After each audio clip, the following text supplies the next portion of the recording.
ஓகேமா, we are sitting in chapter number 8. Chapter number 8 வந்து எப்படி தெரியுமா? நம்ம இவ்வளவு நாள் கஷ்டப்பட்டு ஆடிட் பண்றது, சஃபிஷியன்ட் அப்ராப்ரியேட் ஆடிட் எவிடன்ஸ் வந்து அப்டைன் பண்ணி அதை பார்த்து அதை பெருஸ் பண்ணி இவ்வளவு நம்ம பண்ணது எதுக்காக அப்படின்னு கேட்டீங்கன்னா, to form an opinion. To form ஒரு ஒப்பீனியனை நீங்க எதுக்கு ஃபார்ம் பண்ண, அதை எப்பவுமே எப்படி சொல்லுவோம் தெரியுமா? ஒரு 4 ஸ்டெப்ஸ்ல சொல்லுவோம். ஸ்டெப் நம்பர் 1 வந்து to obtain sufficient appropriate audit evidence. அது வரும்போது will be able to draw conclusions or we will be able to form some ஒரு conclusion-க்கு வர முடியும். We will be able to arrive at some conclusion. So to obtain sufficient appropriate audit evidence, arrive at some conclusions, or you have to come to a conclusion, or you have to draw some conclusions. The conclusions வரும்போது, ஒரு முடிவுக்கு வரும்போது, you will be able to form an opinion. Once you form the opinion, it is your responsibility to report it. Form an opinion and report and communicate it in writing. The entire audit can be capsuled into obtaining sufficient appropriate audit evidence, drawing conclusions, and then forming an opinion, and then the opinion report audit report in writing to report and to communicate to the people who have appointed you or to the users of financial statements. You have to give the report. இப்ப அப்படிப்பட்ட report பத்தி தான் படிக்க போறோம். அப்போ எப்படின்னா, to obtain audit evidence na enna, how to obtain it, what is sufficiency, what is appropriate audit evidence, how do you come to a conclusion, how to form an opinion, அதெல்லாம் முடிச்சு இப்ப நம்ம எந்த இடத்துக்கு வந்திருக்கோம்னா, how do you prepare the audit report. Audit report na enna, அதோட heading எப்படி இருக்கணும், அதுல என்னென்ன சப்ஹெட்டிங்ஸ் இருக்கணும், அதுல ஒரு ஆடிட் ரிப்போர்ட் கொடுக்கறதுக்கு முன்னாடி உங்களோட conclusions based on your conclusion you have come to an audit opinion இல்லையா, ஒரு audit opinion ஃபார்ம் பண்ணிருப்பீங்க. அந்த ஒப்பீனியனை எப்படி ரிப்போர்ட் வடிவத்துல எப்படி போடணும் எல்லாமே இதுல டிஸ்கஸ் பண்ணிருப்பாங்க. அவுட் ஆஃப் தி எல்லா சாப்டர்ஸ்லயுமே எனக்கு தெரிஞ்சு ஆடிட் ரிப்போர்ட் அப்படிங்கிறது it's very very very important and it is being அப்படியே திஸ் வில் பி கடத்திஃபைட் to the CA final level also. So audit report is that one chapter which you can not என்ன சொல்றது, மார்க்குக்காகன்னு இல்லை, ஜென்ரலாக எந்த ரீசனுக்காகவுமே நம்ம ஒரு சாப்டர் விட்டுட்டு போவே கூடாது எக்ஸாமுக்கு அப்படின்னா அந்த ஆடிட் ரிப்போர்ட் சாப்டர் தான். Because it's very very important. நான் சும்மா இன்னைக்கு வந்து ஒரு என்ன சொல்றது, ஒரு பிரஷ் அப் செஷன், ஒரு starting session of chapter number 8 அப்படிங்கிறதுனால I'll give you some சும்மா ஜிஸ்ட் மாதிரி, okay, so that you will be able to understand, okay 8th chapter இதானா அப்படிங்கிற மாதிரி தெரியறதுக்கு உங்களுக்கு பயங்கர ஹெல்ப்ஃபுல்லா இருக்கும். So basically will start from audit report எத்தனை வகைப்படும் அப்படின்றத வில் ஸ்டார்ட். ஸோ நான் உங்களுக்கு ஆல்ரெடி சொன்ன மாதிரி தான் ஆடிட் ரிப்போர்ட் வந்து பேசிக்காவே வந்து 2 வகைப்படும். ஒன்று வந்து அன்மாடிஃபைடு ரிப்போர்ட், இன்னொன்று மாடிஃபைடு ரிப்போர்ட். இதுனா அன்மாடிஃபைடு ரிப்போர்ட்னா நான் போய் அதில் கை வைக்கிற மாதிரி எதுவுமே இல்லை, ஸ்பிக் அண்ட் ஸ்பேனா கிளீனா பக்காவா இருக்கு. there is nothing that I have to tell about it. It is totally unmodified, பக்கா. அதுதான் அன்மாடிஃபைடு ஒப்பீனியன். அதுதான். இப்ப அதுவே நீங்க இந்த சைடு வந்துட்டு மாடிஃபைடு ஒப்பீனியன் என்ன, மாடிஃபைடு ஒப்பீனியன் என்னன்னா, there is some misstatement which is material. அப்போ மிஸ்டேட்மெண்ட்ஸ் இருக்கு, மெட்டீரியலா இல்லைன்னா அது அன்மாடிஃபைடுக்கு போயிடும். மிஸ்டேட்மெண்ட்ஸ் இருக்கு, அது மெட்டீரியலாவும் இருக்கு. இந்த மெட்டீரியல் மிஸ்டேட்மெண்ட் பெர்வேசிவா இருக்கா இல்ல நாட் பெர்வேசிவா அப்படின்னு கேக்குறாங்க. see மெட்டீரியல் மிஸ்டேட்மெண்ட் இருக்கு, but it is only affecting the leased assets மட்டும் தான் அஃபெக்ட் பண்ணுது, என்டையர் ஃபினான்ஷியல் ஸ்டேட்மெண்ட்ஸ் அஃபெக்ட் பண்ணல. It is materially misstated but not pervasive அப்படின்னா ஒரு ஆடிட்டர் கொடுக்க வேண்டிய ஒப்பீனியனுக்கு பேர் என்ன அப்படின்னு கேட்டீங்கன்னா குவாலிஃபைட் ஒப்பீனியன். இந்த குவாலிஃபைட் ஒப்பீனியனோட ஸ்பெஷாலிட்டி என்னன்னா, இந்த லீஸ்ட் அசெட்ஸ் மட்டும் தான்ப்பா, இதை தவிர எல்லாமே நல்லா இருக்கு அந்த மாதிரி சொல்லுவாங்க. எவ்ரிதிங் இஸ் பர்ஃபெக்ட் எக்ஸப்ட் இது மட்டும் தான், இதை தவிர எல்லாம் நல்லா இருக்கு, அதுதான் குவாலிஃபைட் ஒப்பீனியன். ஒருவேளை அந்த மிஸ்டேட்மெண்ட் அப்படிங்கிறது மெட்டீரியல் மிஸ்டேட்மெண்டா இருக்கும் பொழுது பிளஸ் அது பெர்வேசிவா எல்லா ஃபுல் என்டையர் ஃபினான்ஷியல் ஸ்டேட்மெண்ட்ஸை பங்கமா அஃபெக்ட் பண்ணிருக்கும் பொழுது நம்மளால எல்லாம் நல்லா இருக்கு இதை தவிர அப்படின்னு எதுவும் சொல்ல முடியாது. என்டையர் ஃபினான்ஷியல் ஸ்டேட்மெண்ட்ஸே பாதிக்கப்பட்டிருக்கு, பாய்சன் ஆயிடுச்சு அப்படின்னா that is called as adverse opinion நம்ம கொடுப்போம். நம்ம என்ன சொல்றோம், சரி இது வந்து உங்களுக்கு ஞாபகம் இருக்குல்ல, ஏன்னா நம்ம லாஸ்ட் கிளாஸ்ல சொன்னதுதான். ஒண்ணு வந்து என்னன்னா அன்மாடிஃபைடு ஒப்பீனியன். அன்மாடிஃபைடு ஒப்பீனியன் எப்படி இருக்கும்னு கேட்டீங்கன்னா, misstatements will be there but material misstatements இருக்குமான்னு கேட்டா இருக்காது. மாடிஃபைடு ஒப்பீனியன் நம்ம எப்போ கொடுப்போம்னா மெட்டீரியல் மிஸ்டேட்மெண்ட்ஸ் இருக்கும், ஓகேவா. சில நேரங்கள்ல அது பெர்வேசிவா இருக்கும், சில நேரங்கள்ல அது நாட் சோ பெர்வேசிவா இருக்கும். மெட்டீரியல் மிஸ்ஸ்டேட்மெண்ட் பிளஸ் பர்வேசிவா இருக்கு. இந்த காம்போ வரும்போது நீங்க என்ன சொல்லிடுவீங்க? I have obtained sufficient appropriate evidence proving that there is a material misstatement and that is affecting the financial statement pervasively. அப்படின்னு எனக்கு ஆடிட் எவிடன்ஸ் கிடைச்சிருச்சுன்னா I will go for adverse opinion based in the financial statements is not reflecting true and fair. ஓகேவா? அப்படின்னு நீங்க சொல்லிடுவீங்க because there is material misstatement plus pervasiveness. இன்னொன்னு என்னன்னா material மிஸ்டேக்மெண்ட் இருக்குப்பா, ஆனா அது ஒன்றும் பர்வேசிவாலாம் இல்லை, வெறும் லீஸ்ட் அசெட்ஸை மட்டும் தான் அஃபெக்ட் பண்ணுது, that's not affecting the entire financial ஸ்டேட்மெண்ட்ஸ்ன்ற மாதிரி you have got your audit evidence sufficient appropriate audit எவிடன்ஸ்னா அந்த இடத்துல அவங்க என்ன பண்ணுவாங்கன்னா அட்வர்ஸ் ஒப்பீனியன் கொடுக்க மாட்டாங்க, ராதர் தேல் give qualified opinion. Qualified opinion is an opinion saying that everything is okay, but still there is some reservation. But still there is this reserved compartment where in the reserved compartment குள்ள இருக்கிறது மட்டும் கொஞ்சம் நாஸ்தியா போச்சு, இது தவிர மத்த எந்த இடத்துக்கும் கேன்சர் பரவல, அந்த மாதிரி is called as, this is called as qualified opinion, this is adverse opinion. There is a situation where the auditor உடைய scope of audit limit ஆயிடுச்சு, அந்த இடத்துல the auditor is unable to obtain sufficient appropriate evidence. எனக்கு முதல்ல எவிடன்ஸே கிடைக்கலங்க, I'm unable to obtain sufficient appropriate evidence. அப்புறம் எப்படி என்னால வந்து ஒப்பீனியன் கொடுக்க முடியும்? எனக்கு ப்ராப்பரா ஒப்பீனியன் கொடுக்குற அளவுக்கு எனக்கு sufficient appropriate audit evidence-ஏ கிடைக்கலங்க அப்படின்னு சொல்லிட்டாங்கன்னா அந்த இடத்துல he will disclaim the opinion. So disclaimer of opinion happens when the auditor is unable to obtain sufficient appropriate audit evidence regarding the true and fairness. அப்பதான் he'll give disclaimer of opinion. So பேசிக்கா பாத்தீங்கன்னா இதுதான். இப்ப இதுல audit report அப்படிங்கிறது வந்து மொத்தமா எத்தனை டைப்ஸ் ஆஃப் ஆடிட் ரிப்போர்ட் இருக்கு? அன்மாடிஃபைட் ரிப்போர்ட் இருக்கு, குவாலிஃபைடு ஒப்பீனியன் இருக்கு, அட்வர்ஸ் ஒப்பீனியன் இருக்கு, அப்புறம் டிஸ்கிளைமர் இருக்கு. இப்ப அவங்க என்ன சொல்றாங்கன்னா, இப்ப ஒன்ஸ் நான் போறேன் அந்த வந்து அந்த இடத்துல எந்த ப்ராப்ளமே இல்லை, அங்க நான் அன்மாடிஃபைடு ஒப்பீனியன் கொடுக்க போறேன். இந்த அன்மாடிஃபைடு ஒப்பீனியனை நான் எப்படி கொடுக்கணும் அப்படின்னு கேட்கறாங்க. எப்படி கொடுக்கணும்? அன்மாடிஃபைடு ஒப்பீனியனை நம்ம வந்து எப்படி கொடுக்கலாம்? சரி, ஜென்ரலாவே நீங்க ஒரு விஷயத்தை புரிஞ்சுக்கணும், என்னன்னா ஒரு ஆடிட் ரிப்போர்ட்டை கொடுக்கும்போது ஒரு ஆடிட்டர் வந்து அவர் என்ன விஷயத்த சொல்ல நினைக்கிறாரோ அது அவருக்கு பிடிச்ச மாதிரி சொல்லலாம்ல. அதுக்கு வந்து ஏன் ஒரு பர்டிகுலர் ஃபார்மெட் அப்படின்னு ஒண்ணு வைக்கணுமா? ஏன் ஒரு why a format is kept? See for example, இந்த இடத்துல நீங்க பாத்தீங்கன்னா they say that ஒரு ஆடிட் ரிப்போர்ட் நீங்க எடுத்துக்கிட்டீங்கன்னா audit report for audits conducted in accordance with SA standards and auditing follow பண்ணி தான் எல்லா ஆடிட்டும் பண்றோம். அப்படி பண்ற அந்த ஆடிட்டரோட ரிப்போர்ட் இந்த ஹெட்டிங்ஸ் எல்லாம் இருக்கணும்னு சொல்றாங்க. என்னவா? முதல்ல ஒரு டைட்டில் இருக்கணும், அப்புறம் அட்ரஸின்னு ஒண்ணு இருக்கணும், அப்புறம் ஆடிட்டர்ஸ் ஒப்பீனியன் பேராகிராஃப்னு இருக்கணும், அதுல அவங்க என்ன ஒப்பீனியன் சொல்லிடுவாங்க, அப்புறம் பேசிஸ் இந்த ஒப்பீனியன் ஃபார்ம் பண்றதுக்கான ஏன் நான் இதை பண்றேன்றதுக்கான ரீசன், அதுதான் பேசிஸ் ஃபார் ஒப்பீனியன் பேராகிராஃப். என்ன ரீசன், எதனால நான் இதை பண்றேன், அது இது வந்து வாட் இஸ் மை ஒப்பீனியன், இது வந்து ரீசன் ஃபார் மை ஒப்பீனியன். அதே மாதிரி எல்லாம் அந்த அடுத்த வருஷம் கோயிங் கன்சர்ன் கரெக்டா இருக்கா, இல்ல கோயிங் கன்சர்ன்ல எதுவும் பாதிப்பு இருக்கா அப்படிங்கறத பத்தி நம்ம ஸ்பெஷல் அட்டென்ஷன் கொடுத்துதான் ஆகணும் இந்த இடத்துல ஆடிட் ரிப்போர்ட்ல. அப்புறம் கீ ஆடிட் மேட்டர்ஸ்னு ஒன்று சொல்றாங்க, அப்படின்னா என்னன்றதை நம்ம தெரிஞ்சுக்கணும், அதர் இன்ஃபர்மேஷன். அதே மாதிரி வந்து நான் சொன்னேன் இல்லையா, நம்ம வந்து ஒரு ஆடிட் ரிப்போர்ட் கொடுக்கும் போதும் சரி, இல்ல ஒரு டேர்ம்ஸ் ஆஃப் என்கேஜ்மெண்ட் நம்ம பேசி முடிவு பண்ணிக்கும் போதும் சரி, நம்ம பண்ண வேண்டிய அதி முக்கியமான விஷயம் என்னன்னா, இங்க பாருங்க இதான் உங்களோட ரெஸ்பான்சிபிலிட்டின்னு சொல்லி மேனேஜ்மெண்ட் கிட்ட அவங்களோட ரெஸ்பான்சிபிலிட்டி என்னன்னு சொல்லி புரிய வச்சிடணும். அதே மாதிரி இதுதாங்க என்னோட ரெஸ்பான்சிபிலிட்டி அப்படின்னு ஆடிட்டரோட ரெஸ்பான்சிபிலிட்டி என்னன்றதையும் அவங்க கிட்ட சொல்லி புரிய வச்சிடணும். புரிய வச்சாதான் நாளை பேர் நீங்க அதை பண்ணுவீங்க நான் எதிர்பார்த்தனே, நீங்க இதை பண்ணுவீங்க நான் எதிர்பார்த்தனே, நீங்க இப்படி பண்ணிட்டீங்களேன்னா சொல்ல மாட்டாங்க. So there should be a paragraph stating what is the responsibility of the management. ஓகேவா? இந்த ஃபினான்ஷியல் ஸ்டேட்மெண்ட்டுக்கு யார் பொறுப்பு அப்படிங்கறத சொல்லணும்.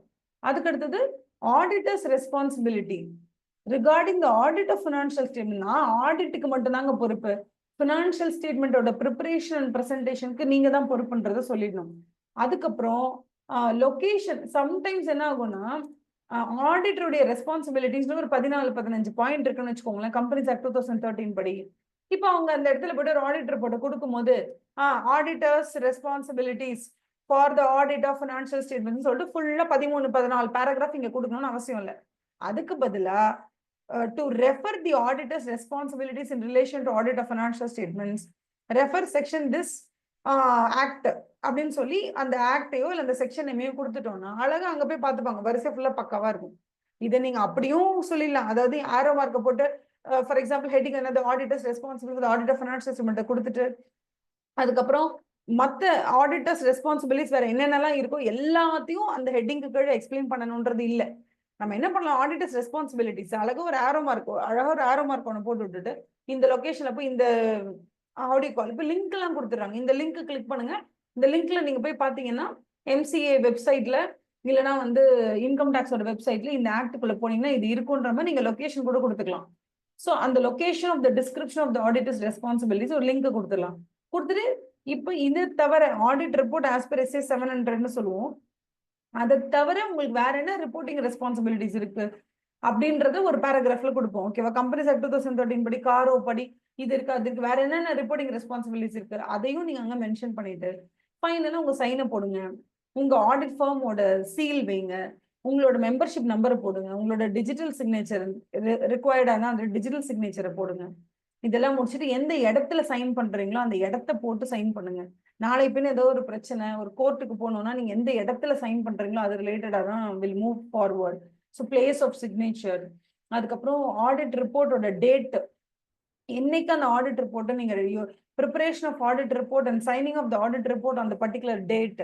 ஸோ எந்த டேட்டு, எந்த பிளேஸ், சைனு இதெல்லாம் போட்டு தான் இதுதான் ஃபார்மேட், இதுதான் ஃப்ரேம் ஒர்க் அப்படின்னு சொல்லி ஒரு ஆடிட் ரிப்போர்ட்டுக்கு ஒரு ஃப்ரேம் ஒர்க்கு கொடுத்துருக்காங்க.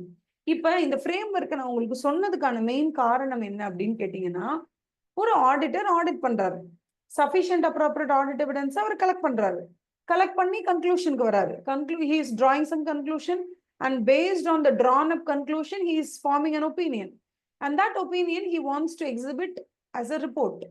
இந்த ரிப்போர்ட்டை ஏன் ஆடிட்டரோட இஷ்டத்துக்கு அவர் தான் சொல்ல போறாரு, ஸோ அவர் பாட்டுக்கு சொல்லட்டும் அப்படின்னு ஏன் அவருக்கு ஒரு ஃப்ரீடம் கொடுக்க மாட்டேங்கிறீங்க? Audit report can be designed in any format that you want அப்படின்னு சொல்லி ஆடிட்டருக்கு ஏன் அந்த ஃப்ரீடம் கொடுக்க மாட்டாங்க அப்படிங்கிறது தான் என்னோட கேள்வி. அதுக்கான பதில தான் இப்ப நான் சொல்ல போறேன்.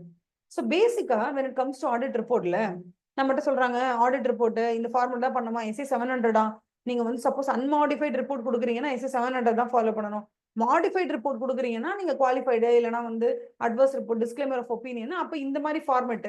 அப்போ ஃபார்மேட் வந்து என்ன ஃபார்மேட்னா எஸ்ஏ 705 ஒரு ஃபார்மேட் சொல்லியிருக்காங்க, அந்த ஃபார்மேட்ல தான் உங்க ரிப்போர்ட் இருக்கணும். இல்ல அன்மாடிஃபைட் ஒப்பீனியன் எஸ்ஏ 700 படி சொல்லுங்க அப்படின்னு ரெண்டு standard is only talking about the format. அப்படி என்ன இருக்கு இந்த ஃபார்மேட்ல? நான் ஏன் இந்த ஃபார்மேட்டை ஃபாலோ பண்ணணும்னா ஆடிட்டர் தானே, எனக்கு தெரியாது ஆடிட் ரிப்போர்ட் எப்படி கொடுக்கணும்னு. நான் கொடுக்கறது யூசர்ஸ் ஆஃப் ஃபினான்ஷியல் ஸ்டேட்மெண்ட் இருக்காங்க, யூசருக்கு அந்த ஃபினான்ஷியல் ஸ்டேட்மெண்ட் யூஸ் பண்ண போற யூசர் இருக்கான்னு அவனுக்கு புரியுற மாதிரி என்னால ஆடிட் ரிப்போர்ட் கொடுக்க முடியாதா? நான் கொடுப்பேனே, எனக்கு எதுக்கு இந்த ஃபார்மேட் அப்படின்னு நீங்க கேட்டீங்கன்னா, இந்தியால பல்லாயிரக்கணக்கான பிசினஸ் நடக்குது, அதுல லிஸ்டட் கம்பெனிஸ் நூற்றுக்கணக்கான லிஸ்டட் கம்பெனிஸ் இருக்கு. அத்தனை கம்பெனியும் வருஷம் அவங்களோட ஃபினான்ஷியல் ஸ்டேட்மெண்ட்ஸ் ஆடிட் பண்ணிக்கிறாங்க. ஒவ்வொரு ஆடிட்டரும் ஒரு ஆடிட் ரிப்போர்ட் கொடுக்கத்தான் போறாங்க. சோ இப்ப என்கிட்ட நீங்க சொல்றீங்க ஆடிட் ரிப்போர்ட் கொடுங்க, நான் ஒரு ஃபார்மேட்ல கொடுப்பேன், அவங்க ஒரு ஃபார்மேட்ல கொடுப்பாங்க. At the end of the day ஒரு யூசர் வந்து 2-3 ஐடி கம்பெனிஸோட ஆடிட் ரிப்போர்ட் எடுத்துட்டு வந்து வச்சு பார்த்து கம்பேர் பண்ணி எந்த ஐடி கம்பெனில இன்வெஸ்ட் பண்ணலாம்னு முடிவு பண்றதுக்காக எடுத்துட்டு வந்து உட்கார்றாங்கன்னு வச்சுக்கோங்களேன். டோட்டலா ஒரு 10 ஆடிட் ரிப்போர்ட் நீங்க கொண்டு அப்படியே சைமல்டேனியஸா உங்க முன்னாடி அப்படியே விரிச்சுட்டு உட்காடுறீங்க. எந்த ஆடிட் ரிப்போர்ட்டையும் உங்களால கம்பேரே பண்ண முடியல. பிகாஸ் ஒரு ஆடிட் ரிப்போர்ட்ல பார்த்தா ஏகப்பட்ட ஃப்ளோ சார்ட் யூஸ் பண்ணி எக்ஸ்பிளைன் பண்ணிருக்காங்க, பை சார்ட் போட்டிருக்காங்க, டயக்ராம்லாம் போட்டு எக்ஸ்பிளைன் பண்ணிருக்காங்க. இன்னொன்னு பார்த்தா அப்படியே வெறும் பேராகிராஃபா இருக்கு. இன்னொன்னு பார்த்தா உங்களுக்கு வந்து பிரசன்டேஷன் இருக்குன்னா கொஞ்சம் பேராகிராஃப்ஸ் இருக்கு, அதுக்கப்புறம் ஒரு சின்ன டயக்ராம் மாதிரி இருக்கு, அப்புறம் கீழே பென்சில் கொஞ்சம் எழுதியிருக்காங்க, அப்புறம் ஆடிட் ரிப்போர்ட்டே ஒரு 42 பக்கத்துக்கு ஆடிட் ரிப்போர்ட் இருக்கு. இன்னொரு ஆடிட் ரிப்போர்ட் எடுத்தா மொத்த ஆடிட் ரிப்போர்ட்டே ஒரே ஒரு பேஜ் தான் இருக்கு. அப்படியே நமக்கு வந்து கன்ஃபியூஸ் ஆயிடும். என்னன்னா the very very very very essence of the entire process of auditing, the entire audit procedures, specific audit procedures, general audit procedures, additional audit procedures that you guys have performed to obtain the sufficient appropriate audit evidence is for the sake of reporting your audit opinion in the audit report. And if that audit report is not being exhibited in the precise format, then it would not be useful at all to the people who are intending to decide some investment decisions. அந்த மாதிரி ஏதாச்சும் ஒண்ணு அவங்க decide பண்ணணும்னு ஒரு 10 audit report எடுத்து வச்சுக்கிறாங்க, 10 ID கம்பெனிஸோட audit report எடுத்து வச்சுக்கிட்டு செக் பண்ணணும் அப்படின்னு உட்கார்ந்தாங்கன்னா இட் பிகம்ஸ் இன்கம்பேரபிள். நம்மளால கம்பேரே பண்ண முடியாது. 2 ஆடிட் ரிப்போர்ட்டை பக்கத்துல எடுத்து வச்சு பார்த்தா கம்பேர் பண்றதுக்கு உங்களுக்கு சுலபமா இருக்கணும். அந்த ஒரு ஈஸ் ஆஃப் கம்பேரபிலிட்டி கூட உங்களால கொடுக்க முடியல உங்க ரிப்போர்ட்லனா then what is the use? So அப்ப சி இன்ஸ்டியூட் என்ன நினைக்கிறாங்க, இந்த பாருங்க ஆடிட் ரிப்போர்ட் நீங்களே பண்ணிக்கோங்க, உங்க இஷ்டத்துக்கு என்ன வேணா பண்ணுங்க அப்படின்னு சொன்னா ஆளுக்கு அவங்க உங்களுக்கு பிடிச்ச ஃபார்மேட்ல ஒருத்தர் 42 பக்கத்துக்கு ரிப்போர்ட் கொடுப்பான், ஒருத்தர் 2 பக்கத்துக்கு தான் ரிப்போர்ட் கொடுப்பான், இன்னொருத்த வந்து ஃபுல்லா பிக்சரா போட்டுருப்பான், இன்னொருத்த கோட் சும்மா ஐயோ எனக்கு இந்த மாதிரி நான் வந்து சொல்லுவாங்க தெரியுமா, நான் இந்த மாதிரி வந்து இங்கிலீஷ்ல எல்லாம் ரிப்போர்ட் கொடுக்க மாட்டேன், நான் ஹிந்தில தான் ரிப்போர்ட் கொடுப்பேன், லாங்குவேஜ்ல டிஃபரன்ஸ் இருக்கும். அதுக்கப்புறம் லாங்குவேஜ் டிஃபரன்ஸை கூட விடுங்க, சில பேர் என்ன பண்ணுவாங்கன்னா நான் ஏன் வந்து லெட்டர்ஸ் எல்லாம் யூஸ் பண்ணணும், நான் ஃபுல்லாவே வந்து பைனரியிலேயே நான் வந்து உங்களுக்கு ரிப்போர்ட் கொடுப்பேன்னு சொல்லி ஏகப்பட்ட காமெடிகள் நடக்கும். இந்த மாதிரி காமெடிஸ் எல்லாம் நடக்கக்கூடாதுன்னா you have to make sure that there is a format and this format is compulsory and this is under SA 700 and 705. 700 is for a report where there is no modification and 705 is the modified report. அவ்வளவுதான். இந்த ரெண்டு ரிப்போர்ட்டையும் words முதற்கொண்டு எந்த வேர்டை நீங்க use பண்ணி இந்த ரிப்போர்ட்டை கொடுக்கலான்றது முதற்கொண்டு அந்த என்டையர் ஃபார்மெட்டை வடிவமைச்சதோடு இல்லாம ஒவ்வொரு ஃபார்மெட்டுக்குள்ளேயும் இருக்கக்கூடிய சப்ஹெட்டிங்ஸ்க்கு அடியில என்ன வரலாம், அந்த சப்ஹெட்டிங்க்கு என்ன மீனிங், கீ ஆடிட் மேட்டர்ஸ்னா என்ன, what is a key audit matter, அந்த கீ ஆடிட் மேட்டர் பேராகிராஃப்க்கு கீழே நீங்க எந்த மாதிரி அப்சர்வேஷனை ரெக்கார்ட் பண்ணலாம், எல்லாத்துக்குமே ப்ராப்பர் கைடன்ஸை கொடுத்து வச்சிருக்காங்க. இது மூலியமா நம்ம அட்டைன் பண்றது என்ன, at the end of the day if you use this particular SA 700 these particular headings, இந்த ஹெட்டிங்கான மீனிங், அதுக்கு கீழே இருக்கக்கூடிய பேராகிராஃப்க்கு என்னென்ன பேராகிராஃப் கொடுக்கணும், அந்த பேராகிராஃப்க்கு என்னென்ன வேர்டிங்ஸ் யூஸ் பண்ணணும், இது கொடுக்கறது மூலியமா நீங்க 1000 லிஸ்டட் கம்பெனிஸை கையில கொண்டு வச்சுக்கிட்டு அத்தனை பேரோட ஆடிட் ரிப்போர்ட்டையும் எடுத்து ஓபன் பண்ணாலும் அதுல ஃபர்ஸ்ட் இருக்கிறது டைட்டில் ஆடிட் ரிப்போர்ட், எப்படி இண்டிபெண்டன்ட் ஆடிட்டர்ஸ் ரிப்போர்ட் அப்படிதான் இருக்கும். அதுக்கு அடுத்தது to the share holders of so and so company, அவங்க தான் நீங்க அட்ரஸ் பண்றீங்கல்ல, யாருக்கு அனுப்புறீங்க, to the share holders of Zoho limited, I mean whatever எது பப்ளிக் லிமிடெட் கம்பெனியோ எதை நீங்க ஆடிட் பண்றீங்களோ அந்த இடத்துல போடணும். To the share holders of Tata அப்படின்னு நீங்க போடும்போதுதான் உங்க ஆடிட் ரிப்போர்ட் யாருக்கு நீங்க அட்ரஸ் பண்ணி யாருக்காக இந்த வேலையை பண்ணி கொடுக்குறீங்க அது தெரியும். அடுத்தது ஆடிட் ரிப்போர்ட், ஆடிட்டர்ஸ் ஒப்பீனியன் போட்டுட்டு நீங்க என்ன ஆடிட்டர் ஒப்பீனியன் போட்டீங்களோ அதுக்கு அடுத்தது பேசிஸ் ஃபார் ஆடிட்டர்ஸ் ஒப்பீனியன், இந்த ஆடிட் ஒப்பீனியனை ஃபார்ம் பண்றதுக்கான பேசிஸ் என்ன, அதை நீங்க வந்து யூ ஹேவ் டு ஃபார்ம். அப்புறம் கோயிங் கன்சர்ன் ஒர்க் ஆகுதா இல்லையா, இவங்களுக்கு அடுத்த வருஷம் கோயிங் கன்சர்ன் அப்ளிகபிளா இல்லையா, சில நேரங்கள்ல அடுத்த வருஷம் கோயிங் கன்சர்ன் அப்ளிகபிளாவே இருக்காது, ஆனா இவங்க பினான்சியல் ஸ்டேட்மெண்ட் கோயிங் கன்சர்ன் படி ஃபாலோ பண்ணிருப்பாங்க, அப்ப நீங்க என்ன பண்ணணும், தட் இஸ் நாட் கரெக்ட் அப்படின்னு போடணும். இல்ல அடுத்த வருஷம் கோயிங் கன்சர்ன் உங்களுக்கு அப்ளிகபிள், அதனாலதான் இவங்க கோயிங் கன்சர்ன் ஃபாலோ பண்ணிருக்காங்க அப்படின்னாலும் நீங்க அதை மென்ஷன் பண்ணணும். ஸோ இது வந்து கோயிங் கன்சர்ன் பத்தின ஆடிட்டர்ஸ் ரிப்போர்ட்ல இருக்க வேண்டிய ஒரு முக்கியமான விஷயம். அடுத்தது key audit matters. Key audit matters என்ன, நான் வர கிளாஸ்ல வந்து I explain it to you. So key audit matters இருக்கு, there are certain matters that are considered to be key audit matters and key audit matters paragraph is a compulsory one for the listed companies. இதெல்லாம் நீங்க புரிஞ்சுக்கிட்டாதான் 1000 audit ரிப்போர்ட்டை நீங்க எடுத்துட்டு வந்து வச்சாலும் எல்லா audit ரிப்போர்ட்டும் ஒரே மாதிரி ஹெட்டிங் ஒரே மாதிரி தான் பண்ணிருப்பாங்க. அப்ப நீங்க என்ன பண்ணலாம், ஓகே தேர்ட் ஹெட்டிங் எடுங்க, தேர்ட் ஹெட்டிங் எல்லாத்துக்கும் கம்பேர் பண்ணுவோம். இப்போ கீ ஆடிட் மேட்டர்ஸ் பேராகிராஃப் எடுங்க, கீ ஆடிட் மேட்டர்ஸ் பேராகிராஃப் டாடாக்கு எப்படி இருக்கு, ஓகேவா, மஹிந்திரா கம்பெனிக்கு எப்படி இருக்கு, அந்த மாதிரி எல்லா ஐடி கம்பெனிஸ்க்கும் அது எப்படி இருக்குன்றது அந்த ஒரு பேராகிராஃபை படிச்சு பார்த்து நீங்க தெரிஞ்சுக்க முடியும். So the comparability becomes so effective, so efficient, ஓகேவா. அது வந்து உங்களுக்கு ஹெல்ப் பண்றது யாருன்னா இந்த ஃபார்மெட் தான் உங்களுக்கு ஹெல்ப் பண்ணுதுன்னு சொல்றாங்க. இப்ப இதை தாண்டி வந்து நீங்க என்ன பண்ணணும்னா there is something that you have to know that's called as general purpose framework and இது சில டெஃபினிஷன்ல கொடுத்துருக்காங்க பாருங்க, general purpose financial statement and special purpose financial statement. General purpose financial ஸ்டேட்மெண்ட்னா இப்போ நீங்க நார்மலா கம்பெனிஸ் ஆக்ட் 2013 படி நார்மலா நீங்க அக்கௌண்டிங் பாலிசிஸ் யூஸ் பண்ணி நீங்க என்ன ப்ரிப்பேர் பண்றீங்களோ that is called as general purpose financial statement. இங்க வந்து ப்ரொடக்ஷனுக்கு நான் அதிக இம்பார்ட்டன்ஸ் கொடுப்பேனோ இல்ல சேல்ஸுக்கு தான் நான் அதிக இம்பார்ட்டன்ஸ் கொடுப்பேன், இல்ல இங்க இருக்கக்கூடிய வாட் யூ கால் இன்வென்டரிக்கு தான் நான் அதிக இம்பார்ட்டன்ஸ் கொடுப்பேன் அப்படின்னு எந்த ஒரு பர்டிகுலர் ஏரியாவுக்கும் எக்ஸ்ட்ராடினரி இம்பார்ட்டன்ஸ் கொடுக்காம எல்லா டிரான்சாக்ஷன்ஸ்க்குமே ஈக்குவல் இம்பார்ட்டன்ஸ் கொடுத்து overall profitability, overall financial performance and financial position கரெக்டா ரிஃப்ளெக்ட் ஆனா போதும் அப்படிங்கிற மாதிரி நீங்க ஒரு ஃபார்மெட் யூஸ் பண்றீங்களே, that is called as general purpose financial statement. So இப்போ இந்த ஃபினான்ஷியல் ஸ்டேட்மெண்ட்டை நீங்க ப்ரிப்பேர் பண்றீங்கன்னா அதோட பர்பஸ் என்ன, ஜென்ரல் பர்பஸ் தான், யார் வேணா எடுத்து பார்த்துக்கலாம், இன்வெஸ்ட்மெண்ட் பண்ணுமா என்னன்னு பார்த்துப்பாங்க, கவர்மெண்ட் தான் எடுத்து பார்ப்பாங்க, இன்வெஸ்டரும் இதை எடுத்து பார்ப்பாங்க, ஷேர் ஹோல்டர்ஸும் இதுதான் பார்த்துப்பாங்க, எல்லாருமே இதுதான் பார்ப்பாங்க. இதுதான் பேசிக்கான ஜென்ரல் பர்பஸ் ஃபினான்ஷியல் ஸ்டேட்மெண்ட் இதுதான். இப்போ இதுக்கு அடுத்த ஒரு இது இருக்கு, financial statements prepared especially to find to put more emphasis on cost. அப்போ காஸ்ட் ஆஃப் ப்ரொடக்ஷன் எவ்வளோ ஆகுது, காஸ்ட் ஆஃப் சப்ளை எவ்வளோ, காஸ்ட் ஆஃப் அட்வர்டைசிங் எவ்வளோ, இதெல்லாம் பத்தி தான் நான் அதிகமா தெரிஞ்சுக்கணும்னு நினைக்கிறேன். அந்த பர்பஸ்க்காக டிசைன் பண்ண financial statement is called as special purpose financial statement. So இந்த ரெண்டு டிஃபரன்ஸ் உங்களுக்கு ஃபர்ஸ்ட் தெரியணும். What is general purpose financial statement and what is special purpose financial statement அப்படின்னு சொல்லணும். ஓகேவா? ஸோ ஜென்ரல் பர்பஸ் ஃப்ரேம் ஒர்க்ல நீங்க ப்ரிப்பேர் பண்ணீங்கன்னா ஜென்ரல் பர்பஸ் ஃபினான்ஷியல் ஸ்டேட்மெண்ட், இல்லைன்னா அது ஸ்பெஷல் பர்பஸ். அடுத்தது என்ன கேட்கறாங்கன்னா, இந்த ஜென்ரல் பர்பஸா நீங்க சொல்றீங்களே, ஜென்ரலான பர்பஸ்க்காக தான் இதை ப்ரிப்பேர் பண்ணணும்னு சொல்றீங்களா, அந்த ஜென்ரல் பர்பஸ் ஃப்ரேம் ஒர்க்னா என்னது அப்படின்னு கேட்கறாங்க. ரெண்டு ஃப்ரேம் ஒர்க் இருக்கு. ஒன்னு வந்து என்னன்னா compliance framework. First compliance ஃப்ரேம் ஒர்க்னா என்னன்னு பார்க்கலாம். கம்ப்ளைன்ஸ் ஃப்ரேம் ஒர்க்னா என்ன தெரியுமா? நீ பாருங்க, கம்பெனிஸ் ஆக்ட் 2013 ஃபாலோ பண்ணணும், காரோ கொடுத்துருக்காங்க அதை ஃபாலோ பண்ணணும், இந்த ரூலை ஃபாலோ பண்ணணும், அந்த ரூலை ஃபாலோ பண்ணணும். நீங்க இன்சூரன்ஸ் கம்பெனி வேற, நீங்க IRDAI அவங்களோட ரெகுலேஷன் ஃபாலோ பண்ணுங்க.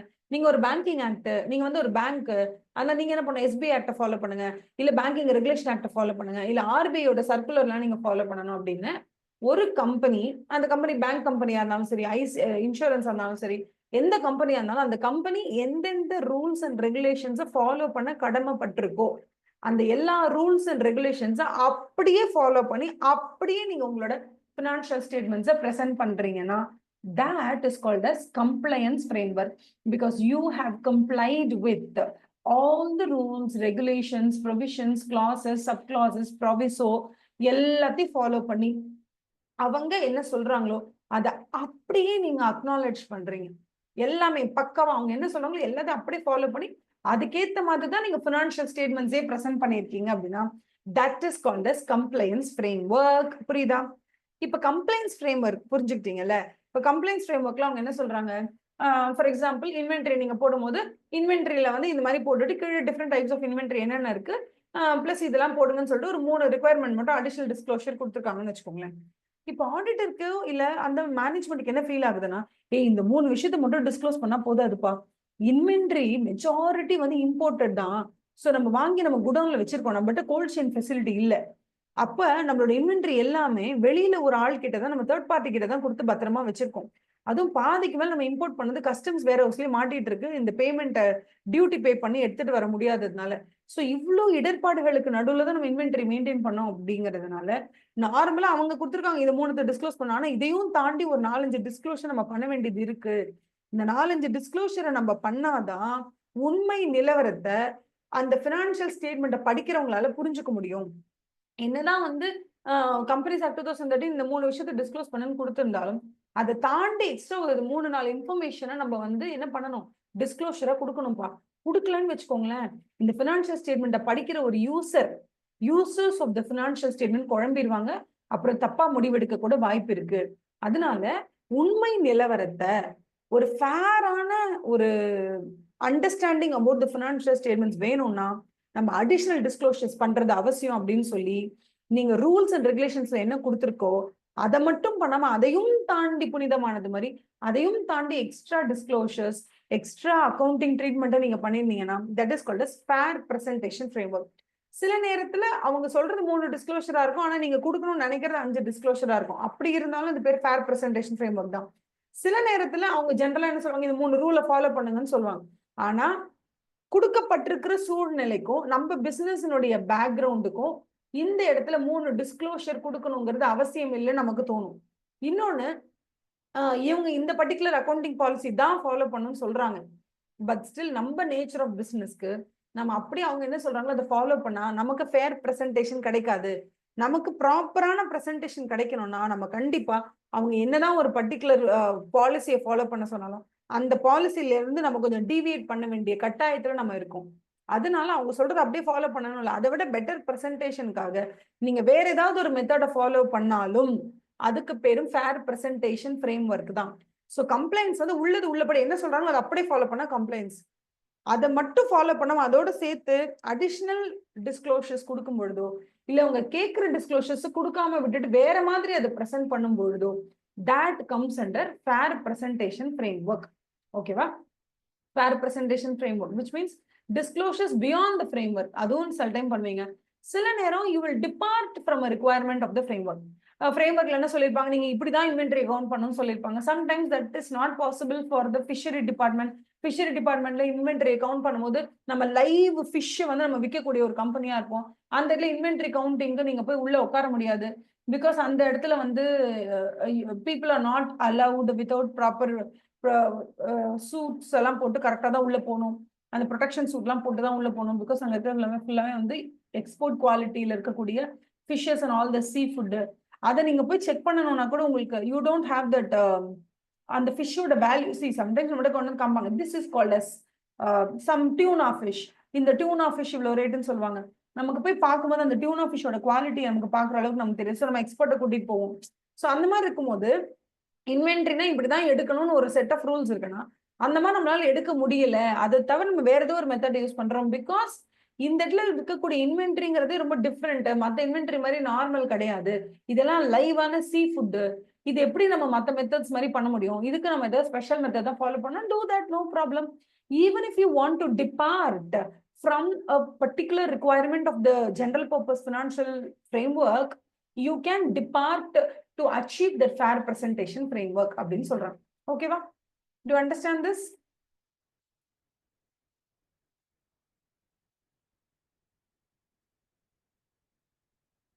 இது அழகா இருக்கு பாருங்க. சொல்லிருக்காங்க, what is unmodified opinion? The auditor shall express an unmodified opinion when the auditor concludes that the financial statements are prepared in all material respects in accordance with applicable financial reporting framework. applicable FRF Companies Act 2013 படி தான் ஒரு company வந்து தங்களோட financial ஸ்டேட்மெண்ட்ஸை prepare பண்ணணும். That is called applicable FRF for a company. எல்லாம் material departure எதுவும் இருக்கக்கூடாது. மேஜரா companies act எது எப்படிதான் நீங்க ப்ரிப்பேர் பண்ண சொல்லியிருக்காங்களோ அதன்படி நீங்க ப்ரிப்பேர் பண்ணிருக்கீங்க அப்படின்னாலே அப்ப நம்ம ஆடிட்டர் என்ன பண்ணலாம், அழகா அன்மாடிஃபைட் ஒப்பீனியன் கொடுத்துடலாம். ஓகேவா? இந்த இடத்துல don't confuse yourself with what is objective of audit. ஆடிட்டோட அப்ஜெக்டிவ் வேற. ஒரு ஆடிட்டர் அன்மாடிஃபைட் ஒப்பீனியன் கொடுக்கணும் அப்படின்னு சொன்னா அந்த இடத்துல என்ன இருக்கணுங்கிறது வேற. See, the auditor shall express unmodified opinion when the auditor concludes that எப்போ when auditor ஓட conclusion என்னவா இருக்கு, that financial statements are prepared in all material respects in accordance with applicable FRF. கரெக்டா அந்த financial statements வந்து entire financial statements இந்த Companies Act 2013 follow பண்ணி கரெக்டா பண்ணிருக்காங்கன்னு தெரிஞ்சாலே நீங்க என்ன பண்ணலாம், you can conclude and give them unmodified opinion. But நீங்க ஆடிட் பண்றதுனுடைய objective என்ன அப்படின்னு கேட்டீங்கன்னா, to obtain reasonable assurance that the financial statements taken as a whole are free from material misstatement, whether due to fraud or error, thereby enabling the auditor to make an audit opinion. Okay, or to form an audit opinion. அப்ப என்ன சொல்றாங்க, இந்த இடத்துல unmodified opinion நீங்க எப்ப கொடுப்பீங்க? ஓகேப்பா, entire financial statements அழகா அப்ளிகபிள் FRF படி தான் ஃபாலோ பண்ணிருக்காங்க அப்படின்னா you can go for unmodified opinion. ஓகேவா? Modified opinion எப்ப பண்ணுவீங்க? Modified opinionனா see, based on the audit opinion we've concluded that based on the audit evidence obtained, the financial statements as a whole are not free from material misstatement. நமக்கு material misstatement அந்த இடத்துல இருக்க கூடாதுல்ல.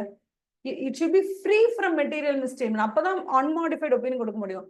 எங்க வந்து you are not free from material misstatement ன்னு தோணுதோ அதுக்கப்புறம் ஒண்ணு அப்படி இருக்கணும், it is not free from material misstatement, அது ஒண்ணு இருக்கணும். நம்பர் 2 என்னன்னா, இல்ல சம்டைம்ஸ் என்ன ஆகும், நமக்கு sufficient appropriate audit evidence கிடைக்காது to conclude that the financial statements taken as a whole are free from financial statements taken as a whole are free from material misstatement ன்னு தெரிஞ்சாதானே நம்மளால வந்து நல்ல audit report கொடுக்க முடியும். அது நமக்கு தெரியவே இல்லை, because we are unable to obtain sufficient appropriate audit evidence to conclude whether the financial statement taken as a whole are free from material misstatement. We are unable to obtain அப்படின்னு வந்தாலும் modified opinion தான் கொடுப்பீங்க. You have obtained sufficient appropriate evidence and you have concluded that based on the audit evidence you have obtained that the financial statements are as a whole they are not free from material misstatement, modified opinion தான் கொடுப்பீங்க. So SA 705 tells you about modified opinion. இதுல என்னன்னா, இந்த இடத்துல it is not free from material misstatement அது ஒண்ணு, plus the material misstatement is pervasive. ரெண்டுமே இருந்துச்சுன்னா you will go for which opinion? You will go for adverse opinion. இல்லப்பா, material misstatement is there but pervasive, not so pervasive, அப்படின்னா you'll go for qualified opinion. எங்க you're unable to obtain the sufficient appropriate audit evidence, so அங்க disclaimer of opinion போகும். So you have இந்த இடத்துல you will give two types of modified opinion. One is qualified opinion, இன்னொன்னு adverse opinion. இங்கே disclaimer of opinion. இந்த மூணு ஒப்பீனியனை பத்தியுமே ஜென்ரலான அண்டர்ஸ்டாண்டிங்கும் ஜென்ரலா இந்த மாதிரி மூணு ஒப்பீனியன் இருக்கும்போது ஒரு ஆடிட் ரிப்போர்ட்டோட ஃப்ரேம் ஒர்க் ஃபார்மேட் எப்படி இருக்கணும்ன்றத SA 705 சொல்லுது. So SA 700 tells you what is the audit report format for unmodified opinion. SA 705 tells you what is the audit report format for a modified report. எப்படின்னு சொல்லுவாங்க. ஓகேவா? இதுதான் they are discussing here.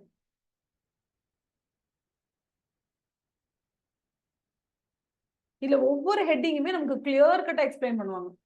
For example இந்த addressee போட்டாச்சா, போட்டுட்டு அங்க சொல்றாங்க பாருங்க ஹெட்டிங் எப்படி இருக்குன்னு சொல்ல பாருங்க. இண்டிபெண்டன்ட் ஆடிட்டர்ஸ் ரிப்போர்ட் இப்படிதான் இருக்கணுமா ஹெட்டிங். இண்டிபெண்டன்ட் ஆடிட்டர்ஸ் ரிப்போர்ட் யாருக்கு அட்ரஸ் பண்ணணும்? ஒரு பார்ட்னர்ஷிப் ஃபார்ம் ஆடிட் பண்ணுங்க to the partners of Richa international. இல்லைன்னா ஒரு சோல் ப்ரொப்ரைட்டர்னா to the sole proprietor or to the owner of so and so or to the promoter of so and சோன்னு சொல்லுவோம். இதுவே கம்பெனினா to the share holders of Ashish public limited company அந்த மாதிரி சொல்வீங்க. ஓகேவா? அதுதான் இந்த ரெண்டு ஹெட்டிங். நம்பர் 1 வந்து டைட்டில். அவங்க சொல்றாங்களே டைட்டில்னா அதான். The auditor's report shall have a title that clearly indicates it is an independent auditor's report. அதை போட்டுருங்க. எக்ஸாம்பிள் independent auditor's report அப்படின்னு சொல்றாங்க. ஓகேவா? அதுக்கு அடுத்தது அட்ரஸ். யாருக்கு இதை நீங்க அட்ரஸ் பண்ண போறீங்க? To whom are you going to address this? To the shareholders of so and so. அது போடுவாங்க. அதுதான் அட்ரஸ். Okay, third one, auditor's opinion. Opinion form பண்ணிருவீங்களா? இப்ப அந்த ஒப்பீனியன் கொடுக்கணும்ல, அதனால ஒரு ஒப்பீனியன் செக்ஷன் வச்சிருப்பாங்க. ஹெட்டிங் என்னது? வெறும் ஒப்பீனியன் போட்டா போதும். ஒப்பீனியன் அப்படின்னு போட்டுட்டு என்ன போடுவீங்க அந்த இடத்துல? ஒப்பீனியன். இதெல்லாம் வச்சு நான் என்ன சொல்ல ட்ரை பண்றேன்னா, we give a unmodified opinion அப்படின்றத நீங்க எக்ஸ்பிளைன் பண்ணணும்ல, அதுதான் இந்த இடத்துல வரும். The opinion section of the auditor's report shall also include certain things. அது என்னன்னா unmodified opinion அப்படின்னு சொல்றதுக்கு முன்னாடி நீங்க என்ன பண்ணுவீங்க அப்படின்னா, shall include auditor's opinion and shall have the heading opinion paragraph அப்படின்னு போட்டுட்டு அதுக்கப்புறம் தான் கீழே என்ன பண்ணணும், உங்களோட ஒப்பீனியன் கொடுக்கணும். ஓகேவா? அதுல நீங்க என்னென்னலாம் சொல்லணும்? ஃபர்ஸ்ட் ஆஃப் ஆல் அன்மாடிஃபைட் ஒப்பீனியன் சொல்றதுக்கு முன்னாடி யாருக்கு அன்மாடிஃபைட் ரிப்போர்ட், யாருக்கு அன்மாடிஃபைட் ஒப்பீனியன் கொடுக்குறீங்க? ஆஷிஷ் பப்ளிக் லிமிடெட் கம்பெனி, அந்த கம்பெனிக்கு தான் அன்மாடிஃபைட் ரிப்போர்ட் கொடுக்குறீங்க. எந்த வருஷத்துக்கு அன்மாடிஃபைட் ரிப்போர்ட் கொடுக்குறீங்க? 25-26 24-25 எது கொடுக்குறீங்க? அந்த இயர். அப்ப அவங்க என்ன சொல்றாங்க? அன்மாடிஃபைடு ஒப்பீனியன் அப்படின்னு உடனே ஓகேங்க என்னோட ரிப்போர்ட் அன்மாடிஃபைட் ஒப்பீனியன் அப்படின்னு கொடுத்துட முடியாது. இன்னாருக்கு கொடுக்குறேன், இந்த வருஷத்துக்கு கொடுக்குறேன், இன்னாருக்கு இந்த வருஷத்துக்கு நான் அன்மாடிஃபைட் ஒப்பீனியன் கொடுக்குறேன்ற அளவுக்கு டீடைல்டா கொடுக்கணும். அப்ப என்ன சொல்றாங்கன்னா, அந்த ஒப்பீனியன் பேராகிராஃப்ல என்னென்னலாம் இருக்கணுமா? ஃபர்ஸ்ட் எடுத்த உடனே எந்த என்டிட்டிக்கு நீங்க ஒப்பீனியன் கொடுக்குறீங்க அவங்க பேரை போடுங்க. ஆஷிஷ் பப்ளிக் லிமிடெட் கம்பெனி, அவங்களுக்கு தான் ஒப்பீனியன் கொடுக்குறேன்றத அந்த ஐடென்டிஃபை பண்ணுங்க. ஐடென்டிஃபை தி என்டிட்டி.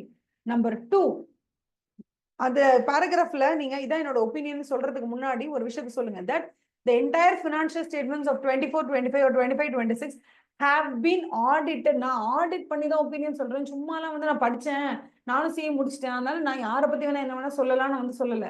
நான் முறையாக இந்த என்டிட்டியினுடைய 24-25 இயருக்கான என்டையர் ஆடிட்டை நான் எடுத்து நடத்தியிருக்கேன், அதனால நான் சொல்றேன் அப்படின்னு சொல்லணும்.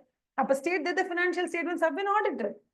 Number 3, identify the title of each statement comprising the finance. நீங்க அங்க போயிட்டு நான் அன்மாடிஃபைட் ஒப்பீனியன் கொடுக்குறேன் அப்படின்னு சும்மா கொடுக்க முடியாது. நான் அன்மாடிஃபைட் ஒப்பீனியனை எதன் மீதெல்லாம் கொடுக்குறேன்னா, P&L, balance sheet, cash flow statement, notes to accounts, additional disclosures if any, இது எல்லாம் சேர்ந்தது தானே ஃபினான்ஷியல் ஸ்டேட்மெண்ட். ஃபினான்ஷியல் ஸ்டேட்மெண்ட்ஸ் அப்படிங்கிறது P&L, balance sheet, cash flow statement, notes to அக்கவுண்ட்ஸ்னு இவ்வளவும் இருக்கு.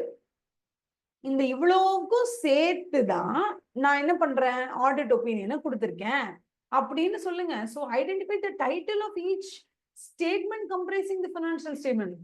அப்ப நம்பர் 1 என்னன்னா, டு த யாருக்கு நீங்க சொல்லணும், ஐடென்டிஃபை தி entity, Ashish public limited company, அவங்களுக்கு தான் ஆடிட் ஒப்பீனியன் கொடுக்கணும்னு சொல்லுங்க. Number 2, state that the financial, நாங்க ஆடிட் பண்ணிட்டோம்னு சொல்லுங்க. நம்பர் 1 என்னன்னா என்டிட்டியோட நேம சொல்லுங்க. நம்பர் 2 என்னன்னா நீங்க ஆடிட் பண்ணிருக்கீங்கன்னு சொல்லுங்க. எதை ஆடிட் பண்ணிருக்கீங்க? Financial statement. Financial statement comprises of what ன்னு சொல்லுங்க. P&L, balance sheet, cash flow statement, notes to accounts, schedules thereto, என்னென்ன இருக்கோ அது எல்லாத்துக்கும் என்ன டைட்டில் நேமோ அதை சொல்லுங்க. அதுக்கப்புறமா இதை தாண்டி நீங்க அடிஷனல் நோட்ஸ் என்னென்னலாம் நீங்க ஆடிட் பண்ணிருக்கீங்கன்னு சொல்லுங்க. நோட்ஸ் டு அக்கவுண்ட்ஸ் என்ன இருக்குன்னா, இவங்க சிக்னிஃபிகண்டா என்னென்ன அக்கௌண்டிங் பாலிசி யூஸ் பண்ணிருக்காங்க அண்ட் ஆல் தி சம்மரைசேஷன் இருக்கும், all the significant accounting policies. அப்ப refer to the notes including the summary of all the significant accounting policy, அதை ரெஃபர் பண்ணுங்க. அதுக்கப்புறமா எந்த பீரியடை கவர் பண்ணிருக்கீங்க, பீரியட் கவர்ட் பை யூ 24-25 25-26 எந்த வருஷத்தை நீங்க ஆடிட் பண்ணிருக்கீங்க அதை சொல்லுங்க. இது எல்லாத்தையும் சொல்லிட்டு தான் இந்த கம்பெனி இந்த வருஷத்துல இருந்த ஃபினான்ஷியல் ஸ்டேட்மெண்ட்ஸ் நான் ஆடிட் பண்ணிருக்கேன். Financial statement comprises of P&L, balance sheet, notes to account, schedules thereto, cash flow statements, etc., etc. In addition to that, we also want to refer to the notes that contains the summary of all the significant financial information, significant accounting policies. இதெல்லாம் சேர்ந்து இந்த financial ஸ்டேட்மெண்ட்டுக்கு நான் கொடுக்க போற opinion unmodified opinion சொல்லுங்க. அதைத்தான் இவங்க இவ்வளவு அழகா அதோட பேராகிராஃபை எழுதிட்டாங்க. இப்படி ஒரு பேராகிராஃபை நீங்க எப்படி சொல்வீங்க? ஒரு ஒப்பீனியனை நீங்க எக்ஸ்பிரஸ் பண்றீங்க, அது எப்படி பேராகிராஃப் ஃபார்மேட்ல போடுவீங்க? When expressing an unmodified opinion on the financial statement, the auditor's opinion shall, unless otherwise required by law or regulation, use one of the இந்த கீழே 2 பேராகிராஃப் கொடுத்துருக்காங்கல்ல A, B, அந்த ரெண்டுத்துல எந்த லைன் வேணா நீங்க யூஸ் பண்ணிக்கோங்கன்னு சொல்றாங்க. Number 1, in our opinion, the accompanying financial statements present fairly in all material respects in accordance with the applicable framework, so and so அப்படின்னு start பண்ணுங்க. அப்படி இல்லைன்னா in our opinion the accompanying financial statements give a true and fair view of the and the within the bracket போட்டிருக்காங்க. True and fair view of what? True and fair view of P&L, balance sheet, cash flow statement, schedules, notes, etc., etc., disclosure எல்லாமே in accordance with applicable FRF அப்படின்னு போடுறாங்க. ஓகேவா? இந்த இடத்துல என்னன்னா give a true and fair view ன்னு சொல்றாங்க. இந்த fair view ன்னு சொல்றாங்க. இங்க present fairly சொல்றாங்க. இது ரெண்டுமே கிட்டத்தட்ட ஒரே மீனிங் தான். அதனால நீங்க அன்மாடிஃபைட் ஒப்பீனியன் கொடுக்கும்போது இந்த 2 பேராகிராஃப்ல எப்படி வேணாலும் நீங்க எக்ஸ்பிரஸ் பண்ணிக்கலாம்னு சொல்றாங்க. ஓகேவா? அதே மாதிரி இந்த 2 வார்த்தை மட்டும் யூஸே பண்ணாதீங்கன்னு சொல்றாங்க. with the foregoing explanation or subject to this, subject to that, except this, except thatன்னு எந்த வார்த்தையும் யூஸ் பண்ணக்கூடாது. ஏன்னா அது எப்ப யூஸ் பண்ணுவோம் தெரியுமா? மாடிஃபைட் ஒப்பீனியன்ல, அதுவும் குவாலிஃபைட் ஒப்பீனியன் கொடுக்கும்போது அங்க மெட்டீரியல் மிஸ்டேட்மெண்ட் இருக்கும், ஆனா அது பர்வாசிவா இருக்காது. அப்ப நம்ம என்ன பண்ணுவோம்னா, இங்க எல்லாமே கரெக்டா இருக்குப்பா, ஓகேவா, எக்ஸப்ட் த ஃபோர்கோயிங் எக்ஸ்பிளனேஷன். இந்த ஃபோர்கோயிங் நான் ஒரு எக்ஸ்பிளனேஷன் கொடுக்க போறேன், அந்த எக்ஸ்பிளனேஷனை தவிர இந்த பேராகிராஃப்ல நான் சொல்லியிருக்கிறது தவிர மத்த எல்லாம் நல்லா இருக்கு, ஓகேவா? அந்த மாதிரி subject to this everything is fine. Subject to திஸ்னா என்ன அர்த்தம்? இதை தவிர எல்லாமே நல்லா இருக்கு.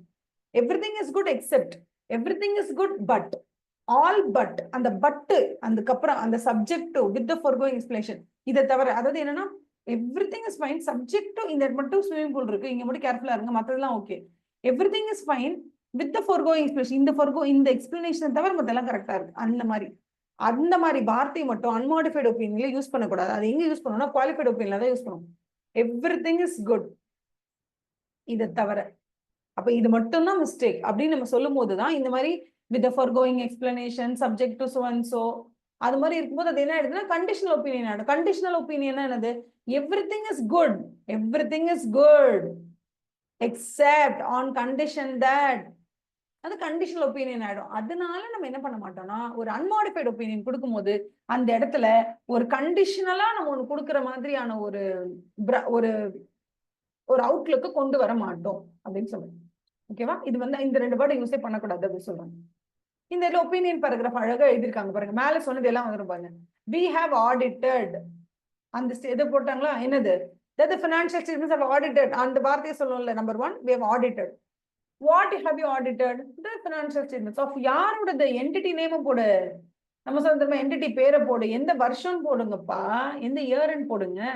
சோ entity எந்த வருஷம் ஆடிட் பண்றீங்க, உங்க financial statements ஆடிட் பண்ணிக்கீங்க.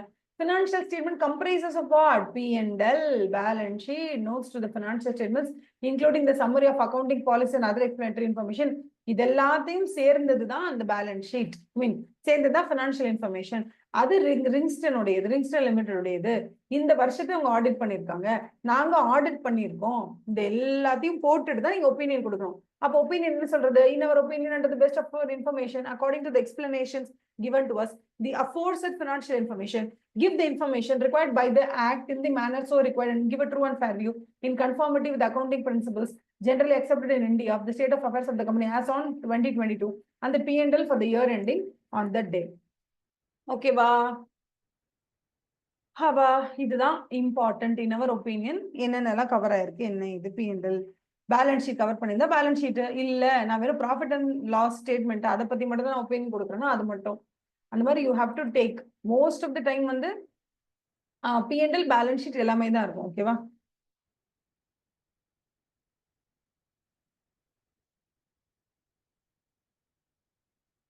ஆடிட் அப்படின்னு எடுத்துக்கிட்டாலே பேலன்ஸ் ஷீட் P&L எல்லாமே வரும். இந்த இடத்துல கொடுத்துருக்காங்க பாருங்க, which comprises the balance sheet, statement of P&L, notes to the financial statement, summary எல்லாமே.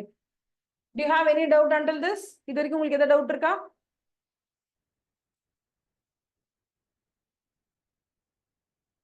டவுட் இருந்தா ஏதாவது டவுட் இருந்தா சொல்லுங்க. Basis for opinion paragraph. Basis for opinion.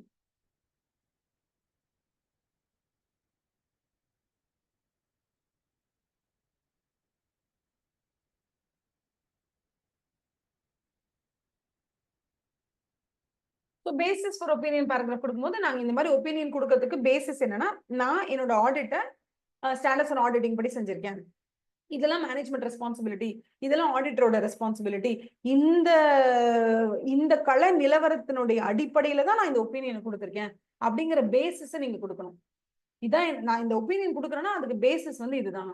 Number 1, I have done the audit as per standards and auditing. அதை first சொல்லிடுங்க. நான் auditor standards and auditing படி செஞ்சுட்டேன், நான் எதுவும் மிஸ்டேக் பண்ணல அப்படின்னு சொல்லிடுங்க. Number 2, refers to the section of the auditor's report that describes auditor's responsibility. என்ன உங்களோட ரெஸ்பான்சிபிலிட்டி என்ன, as per என்னோட ஆடிட்டரோட ரெஸ்பான்சிபிலிட்டி என்ன, அதே மாதிரி என்னோட ரெஸ்பான்சிபிலிட்டிஸ் இதெல்லாம் நான் சொல்லிட்டேன்னா அப்ப இந்த மேனேஜ்மெண்டோட ரெஸ்பான்சிபிலிட்டி என்ன. அப்ப என்ன சொல்றாங்க, it includes statement that the auditor is independent. நான் ரொம்ப இண்டிபெண்டன்டான ஆளு, எனக்கும் இந்த ஃபர்முக்கும் எந்த ஒரு I am not under due pressure, I am not under any influence or I am not subordinate to the wishes and direction of any of the management. அப்ப நான் ரொம்ப இண்டிபெண்டன்ட் அப்படிங்கறத சொல்லிடுங்க. பிளஸ் எனக்கு எவ்வளவு எத்திக்கல் ரிக்வயர்மெண்ட்ஸ் இருக்கு, ethics இருக்கு, confidentiality இருக்கு, இன்டெகிரிட்டி இருக்கு, ஓகேவா, அப்ஜெக்டிவிட்டி இருக்கு, அவ்வளவு விஷயங்கள் இருக்கு. இது எல்லாத்தையும் நான் எத்திக்கல் ரெஸ்பான்சிபிலிட்டிஸ் எல்லாம் நான் ஃபாலோ பண்ணி அதன் பேசிஸ்ல தான் நான் ஒப்பீனியன் கொடுத்துருக்கேன்னு சொல்லுங்க. அண்ட் தென் நாங்க கலெக்ட் பண்ணிருக்கிற எல்லா ஆடிட் எவிடன்ஸுமே சஃபிஷியன்டா அப்ராப்ரியேட்டா இருக்கு அப்படிங்கறத சொல்லுங்க. ஓகேவா? சோ இந்த பேசிஸ் ஃபார் ஒப்பீனியன் பேராகிராஃப் தான் எதன் அடிப்படையில இவர் இந்த ஒப்பீனியன் கொடுத்திருக்காருங்கிற அந்த ஒரு புரிதலை கொண்டு வரும் ரீடர்ஸ் ஆஃப் ஃபினான்ஷியல் ஸ்டேட்மெண்ட்டுக்கு. ஓ, இவங்க ஸ்டாண்டர்ட்ஸ் அண்ட் ஆடிட்டிங் ஃபாலோ பண்ணி தான் வந்து என்ன பண்ணிருக்காங்க, அவங்க ஆடிட் பண்ணிருக்காங்க, audit evidence sufficient appropriate audit evidence collect பண்ணிருக்காங்க. இந்த ஆடிட்டர் வந்து ரொம்ப இண்டிபெண்டன்டான ஆடிட்டர், அவருக்கு சில எத்திக்கல் ரிக்வயர்மெண்ட்ஸ் இருக்கு, அதெல்லாம் அவர் கம்ப்ளை பண்ணிருக்காரு. இது இல்லாம ஆடிட்டரோட ரெஸ்பான்சிபிலிட்டிஸ் சொல்லி ஒரு பர்டிகுலர் பேராகிராஃப் இருக்கும். அதுல அவர் எதுக்கெல்லாம் ரெஸ்பான்சிபிளோ அந்த அடிப்படையின் கீழே தான் இந்த ஆடிட்டர் போட்டு கொடுத்திருக்காரு. இது எல்லாத்தையுமே பேசிஸ் ஃபார் ஒப்பீனியன் பேராகிராஃப்ல மென்ஷன் பண்ணிட்டு தான் நீங்க உங்களோட ஒப்பீனியனை கொடுக்கணும். ஓகேவா? சோ இந்த ஒப்பீனியன் பேராகிராஃப் என்ன தெரிஞ்சிருது, இட் இஸ் அ கிளீன் ரிப்போர்ட்னு தெரிஞ்சிருது. ஓகேவா? ஏன்னா ஒப்பீனியன் பேராகிராஃப் அப்படிதானே இருக்கீங்க. சோ பேசிஸ் இந்த ஒப்பீனியன் நான் கொடுக்கறதுக்கான காரணம் என்ன, நான் sufficient appropriate audit evidence collect பண்ணிருக்கேன், ஸ்டாண்டர்ட்ஸ் அண்ட் ஆடிட்டிங் யூஸ் பண்ணிருக்கேன், என்னோட ஆடிட்டர்ஸோட ரெஸ்பான்சிபிலிட்டிஸ் இதுதான்றதை மென்ஷன் பண்ணிடணும், நான் எத்திக்கல் ரிக்வயர்மெண்ட்ஸ் எல்லாத்தையும் ஃபாலோ பண்றேன், இது எல்லாத்தையும் போட்டுட்டு தான் நீங்க பேசிஸ் ஃபார் ஒப்பீனியன் பேராகிராஃப் கொடுக்கணும்.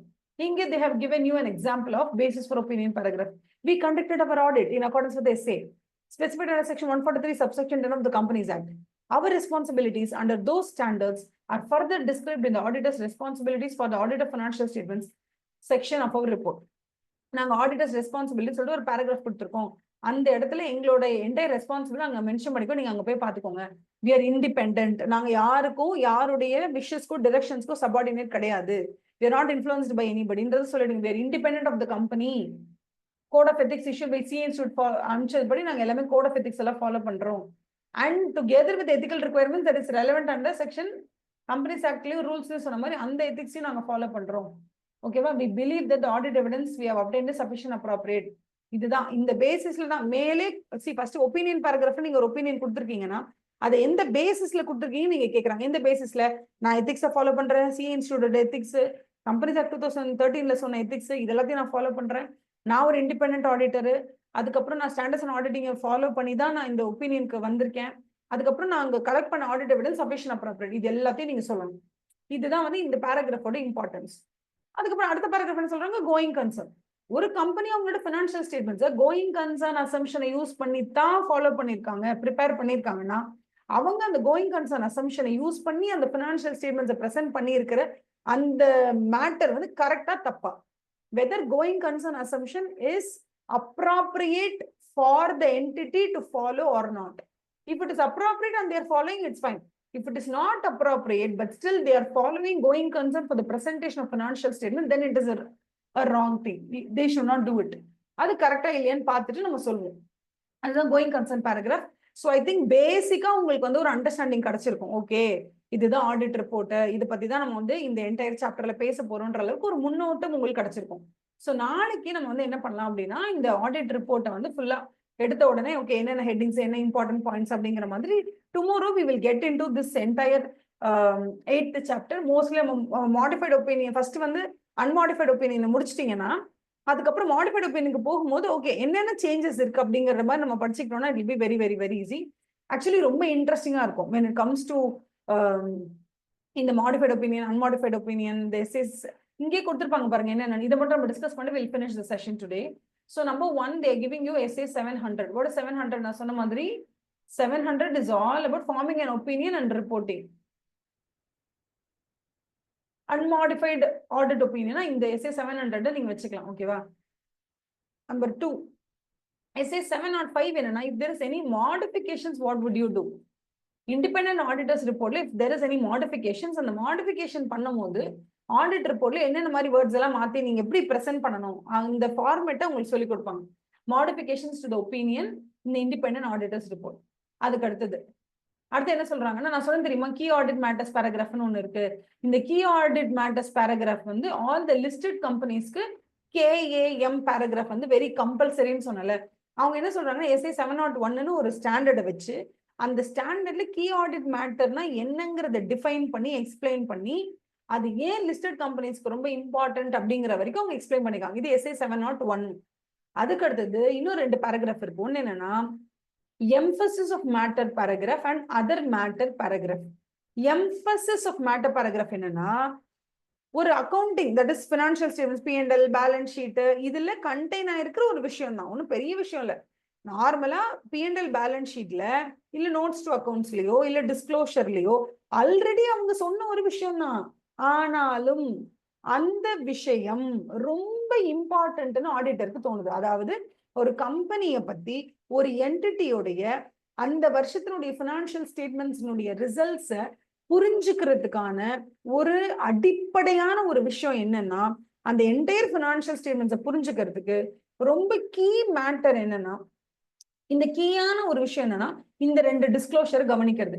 இந்த 2 டிஸ்க்ளோஷர் கவனிக்காம நீங்க என்னதான் ஃபுல் ஃபினான்ஷியல் ஸ்டேட்மெண்ட்ஸை படிச்சாலும் உங்களுக்கு உண்மையா எவ்வளவு புரியணுமோ அந்த அளவுக்கு அந்த ஃபினான்ஷியல் ஸ்டேட்மெண்ட்ஸ்ல இருந்து உங்களுக்கு மண்டைக்கு போகாது. அப்ப ஆடிட்டர் என்ன சொல்றாருன்னா, படி நீங்க பிரசன்ட் பண்ணிருக்கீங்க, பிரசன்டேஷன் டிஸ்க்ளோஷர்ல இந்த பிரச்சனையும் இல்லை, அக்கௌண்டிங் பாலிசியோட சிக்னிபிகன்ஸை நீங்க எக்ஸ்பிளைன் பண்ணிருக்கீங்க, எல்லாமே ஃபைன். பட் ஸ்டில் எனக்கு என்ன தோணுதுன்னா, நீங்க 10ஓட 11 அதை டிஸ்க்ளோஸ் பண்ணிருக்கீங்க. ஆனா எனக்கு என்ன தோணுதுன்னா, இந்த டிஸ்க்ளோஷரை முதல்ல புரிஞ்சுக்காம ஒரு யூசர் ஆஃப் ஃபினான்ஷியல் ஸ்டேட்மெண்ட், ஒரு யூஸ் பண்ணணும் அந்த ஃபினான்ஷியல் ஸ்டேட்மெண்ட் நினைக்கக்கூடிய ஒரு ரீடர் ஆஃப் த ஃபினான்ஷியல் ஸ்டேட்மெண்ட்டை ரீட் பண்ணணும்னு உட்கார்ந்தாருன்னா இந்த டிஸ்க்ளோஷர் மட்டும் மிஸ் பண்ணவே கூடாது. இந்த நோட்ஸ் டு அக்கௌண்ட்ஸ்ல நோட் நம்பர் 20ல நீங்க ஒன்று கொடுத்துருக்கீங்க பாத்தீங்களா, அதுதான் முக்கியம் எல்லாத்த விட. அது புரியாம அவனால எதுவுமே பண்ண முடியாது. ஸோ அந்த நோட் நம்பர் 20 இருக்குல்ல, அந்த நோட் நம்பர் 20 என்னதான் ஃபினான்ஷியல் ஸ்டேட்மெண்ட்ஸ்ல மேனேஜ்மெண்ட் ஆல்ரெடி குறிப்பிட்டிருந்தாலும் அதை நான் ஹைலைட் பண்ணி காமிக்கிறேன். That is called as emphasis of matter paragraph. What is it? Already disclosed in the balance sheet, already disclosed in the P&L, already disclosed in the notes to accounts, the schedules there too, or summary ஏதோ ஒன்று அதுல குறிப்பிடப்பட்டுள்ள ஒரு விஷயத்தை நான் highlight பண்ணி காமிக்கிறேன். ஏன் ஹைலைட் பண்றேன்? ஏன்னா அந்த ஹைலைட் பண்ணி அதை புரிஞ்சுக்கிட்டா இன்னும் உங்களால ஃபினான்ஷியல் ஸ்டேட்மெண்ட்ஸை பெட்டரா புரிஞ்சுக்க முடியும்னு ஒரு ஆடிட்டர் நினைக்கும் போது அந்த மாதிரியான விஷயத்தை we will bring it under emphasis of matter paragraph. So that matter is already included in the financial statement. அதை நான் என்ன பண்றேன், ஹைலைட் பண்ணணும்னு நினைக்கிறேன். that is emphasis of matter paragraph. அதுக்கப்புறம் other matter paragraph. Other matter paragraph என்னது, நான் audit பண்ணும்போது நான் கண்டறிந்த சில விஷயங்கள் which is not included in the financial statement but still I feel that disclosing it would make a better presentation. அதெல்லாம் other matter பேராகிராஃப்ல வரும். ஸோ இந்த what is a emphasis of matter paragraph, what is other matter paragraph, அதெல்லாம் நம்ம படிக்கணும்னா that is separately disclosed under emphasis of matter and other matter paragraph in the independent auditors report and essay 706. So நம்ம படிக்க வேண்டிய மேஜரான standards என்னன்னு பார்த்தீங்கன்னா essay 700 அப்புறம் 701 5 modification. 701 key matter paragraph, key audit matters paragraph. அதுக்கப்புறம் வந்து emphasis of matter, அப்புறம் other matter, emphasis of matter, other matter, அப்புறம் key audit matter. இது மூணு என்னன்னு தெரியணும். கீ ஆடிட் மேட்டர் வந்து என்னன்னா, கீ ஆடிட் மேட்டர் என்ன சொல்றேன்னா, ஆடிட் பண்ணும்போது இந்த கம்பெனியை பத்தி ஒரு விஷயம் தெரிஞ்சுக்கிட்டேன்ப்பா, அது வந்து ரொம்ப ஸ்பெஷலா இருந்தது, இவங்க மட்டும் தான் அந்த மாதிரி, இந்த கம்பெனில மட்டும் தான் இந்த மாதிரி நடக்குது. கரெக்டா தப்புன்னா சொல்லல, இந்த கம்பெனில மட்டும் தான் இந்த மாதிரி நடக்குது, வேற எந்த கம்பெனில இந்த மாதிரி நடக்காது, இந்த கம்பெனில மட்டும் தான் இந்த மாதிரி நடக்குது. சோ இந்த விஷயத்த நான் ஆடிட் பண்ணும்போது அந்த கம்பெனி பத்தி நான் புரிஞ்சுக்கிட்ட விஷயத்த நான் உங்ககிட்ட சொல்லணும்னு நினைக்கிறேன். இதை சொன்னா உங்களால பெட்டரா அந்த ஃபினான்ஷியல் ஸ்டேட்மெண்ட்ஸ் அண்டர்ஸ்டாண்ட் பண்ணிக்க முடியும் நான் நினைக்கிறேன். அதனால நான் சொல்றேன். நான் ஆடிட் பண்ணும்போது I have understood about this company and I think it's very important for you to know it. So during the process of audit, I have come to know about the particular fact. And the fact வந்து உங்ககிட்ட share பண்ணணும்னு நினைக்கிறேன், because that will give you an edge in understanding the financial statements or the audit opinion. அதனால நான் இதை கொடுக்குறேன் அப்படின்னு சொல்றதுக்கு பேர் key audit matters paragraph. emphasis of matter paragraph என்ன, ஆல்ரெடி financial statement கொடுத்த ஒரு விஷயம், அதை நான் மறுபடியும் ஹைலைட் பண்ணணும்னு நினைச்சா that is emphasis of matter paragraph and other matter paragraph. So இது வரைக்கும் நம்ம எத்தனை ஸ்டாண்டர்ட்ஸ் பார்த்துருக்கோம்? பேசிக்கா SA 700, SA 705, அப்புறம் SA 701, SA 706. ஸோ SA 700, 705 வந்து அன்மாடிஃபைட், மாடிஃபைட். SA 701, 706 ரெண்டு இருக்கு. 701 key audit matters paragraph, SA 706 வந்து EOM பேராகிராஃப் அண்ட் OM பேராகிராஃப்னு சொல்லுவோம். EOMனா எம்பசிஸ் ஆஃப் மேட்டர், OMனா அதர் மேட்டர் பேராகிராஃப். இதுக்கப்புறம் என்ன சொல்றாங்க? SA 710, it is not at all important in your main exams. ரொம்ப ரொம்ப ரொம்ப ரொம்ப less importance can be given to it. ஓகேவா? Comparative information, corresponding figures and comparative financial, அதாவது இதுக்கு முந்தின வருஷங்கள் இருக்குல்லமா, அந்த ஃபார் எக்ஸாம்பிள் இந்த வருஷத்தோட ஃபினான்ஷியல் ஸ்டேட்மெண்ட்ஸை பிரசென்ட் பண்ணும்போது நம்ம என்ன பண்ணுவோம்னா, இன்வென்ட்ரி ஒரு அமௌண்ட்னு போடுறோம். போன வருஷம் க்ளோசிங் ஸ்டாக் எவ்வளவு இருந்தது புரியுதா உங்களுக்கு? இப்போ இந்த வருஷத்தோட க்ளோசிங் ஸ்டாக் இன்வென்ட்ரி 5 கோடி இருந்துச்சுன்னா நமக்கு கம்பேர் பண்றதுக்கு எப்படி ஈஸியா இருக்கும்? போன வருஷத்தோட க்ளோசிங் ஸ்டாக் எவ்வளோ, அதுக்கு முந்தின வருஷத்தோட க்ளோசிங் ஸ்டாக் எவ்வளோன்னு, கடந்த 3 வருஷத்தோட க்ளோசிங் ஸ்டாக் எவ்வளோன்னு, இந்த வருஷத்தோட க்ளோசிங் இந்த வருஷத்தோட ஃபிகர்ஸ் சொல்லி 30 பேலன்ஸ் ஷீட்ல 30 அசட் ஐட்டம் இருக்கணும். 30 அசட் ஐட்டம்க்கு 30 அமௌண்ட் கொடுப்பீங்கல்ல, 30 அமௌண்ட் கொடுக்கும் போதே அதுக்கு பக்கத்துல ப்ரீவியஸா ஒரு 3 காலம் போட்டு நீங்க 2025 ஆடிட் பண்றீங்கன்னு வச்சுக்கோங்க. 2024ல இன்வென்ட்ரி எவ்வளவு இருந்துச்சு, 2023 எண்டிங்ல எவ்வளவு இருந்துச்சு, 2022 இயர் எண்டிங்ல எவ்வளவு இன்வென்ட்ரி இருந்துச்சு சொல்லி கம்பேர் போட்டுட்டீங்க. 3 இன்ஃபர்மேஷன் போட்டுட்டு அப்புறமா இந்த வருஷத்தோட பேலன்ஸ் போட்டீங்கன்னா கம்பேர் பண்ண ஈஸியா இருக்கும்ல. ஓ, லாஸ்ட் ஃபியூ இயர்ஸா இப்படிதான் இருக்கு, ஓகே அந்த கிராஃப் கரெக்டா இருக்கு, அது தெரிஞ்சுக்கிறதுக்காக அதை பத்தின பிரசன்டேஷன் பேசுவாங்க. SA 710 it's not so important, but just ஒரு தடவை சும்மா லைட்டா நம்ம மேலோட்டமா பார்த்துக்கிட்டா போதும் அது, ஓகேவா? அதுக்கப்புறம் we have 2 other essays discussed here. Number 1 வந்து SA 600, using the work of another auditor. நம்ம இல்லாம இன்னொரு ஆடிட்டரோட ஹெல்ப்பை நம்ம கேட்டுக்கணும். அது இன்டர்னல் ஆடிட்டரா இல்ல எந்த ஆடிட்டர், யார வந்து இந்த அனதர் ஆடிட்டர்னு சொல்றாங்க, யாரா இந்த அனதர் ஆடிட்டர்? ஏன்னா நம்ம using the work of internal auditor already ஒரு இதுல படிச்சிருக்கோம் நம்ம. அப்ப இது using the work of internal auditor இல்லையா? அப்ப இது என்னது? SA 16 தானே நம்ம படிச்சோம், using work of internal auditor. இது யாரு இந்த ஆடிட்டர்? அனதர் ஆடிட்டர் யாரு? அது தெரிஞ்சுக்கணும் நம்ம. அதுக்கு அடுத்தது SA 299, இட் சேஸ் தட் ஒரே என்டிட்டி தான், அந்த என்டிட்டி வந்து ரொம்ப ஹியூமங்கஸான பெரிய கம்பெனி, அதனால ஒரு ஆடிட்டர் எல்லாம் பத்த மாட்டாங்க, 10 ஆடிட்டர் சேர்ந்து ஒரே ஒரு கம்பெனி ஆடிட் பண்றோம், அப்ப நம்ம எல்லாரும் கால்ட் as joint auditors. அப்ப SA 299 talks about joint audit of financial statements and SA 600 talks about using the work of another auditor. Using the work of internal auditor we have completed and SA 610 நினைக்கிறேன். அதை ஒரு தடவை போய் revisit பண்ணீங்கன்னா உங்களுக்கு அது ஞாபகம் வரும், ஓகேவா? அதே மாதிரி இது இப்போ வந்து SA 700 படி ஒரு ஆடிட் ரிப்போர்ட் இப்படித்தான் இருக்கணும்ன்ற ஒரு ஃபார்மேட்டை நம்ம படிச்சிட்டோம் SA 700ல. இப்போ அவங்க என்ன சொல்றாங்கன்னா, இது தாண்டி கம்பெனிஸ் ஆக்ட் 2013 படி நம்ம ஆடிட் ரிப்போர்ட் எப்படி இருக்கணும்னு சில வரமுறைகள் இருக்கு, அதையும் நம்ம ஃபாலோ பண்ணி ஆகணும். அதுக்கப்புறம் கம்பெனிஸ் ஆடிட்டர்ஸ் ரிப்போர்ட் ஆர்டர் ஒன்று இருக்கு, காரோ 2020 இருக்கு, அதையும் இதுல டிஸ்க்ளோஸ் பண்ணிருக்காங்க. அவ்வளவுதான். இதுதான் இந்த பர்டிகுலர் சாப்டரோட என்ன சொல்றது இன்கிரீடியன்ஸே. So CARO is very very important for main exam. Minimum 3 marks அதுல இருந்து வரும். CARO is very important for us to complete. அதுக்கப்புறம் reporting requirements under companies act 2013 important but not so important. அது சும்மா ஒரு 4-5 பேராகிராஃப் இருக்கும், அவ்வளவுதான். SA 299 கண்டிப்பா ஒரு கொஸ்டின் வர வாய்ப்பு இருக்கு. ஜாயிண்ட் ஆடிட்னா என்ன? What is the responsibility of joint auditor? Who is a joint auditor? ஒரு 10 பேர் சேர்ந்து ஒரு கம்பெனி ஆடிட் பண்றாங்க, ஆடிட் பண்ணி முடிச்சு ஒப்பீனியன் கொடுக்கலாம்னு வரும்போது 9 பேர் என்ன சொல்றாங்கன்னா கிளீன் ரிப்போர்ட் கொடுக்கலாம்னு சொல்றாங்க.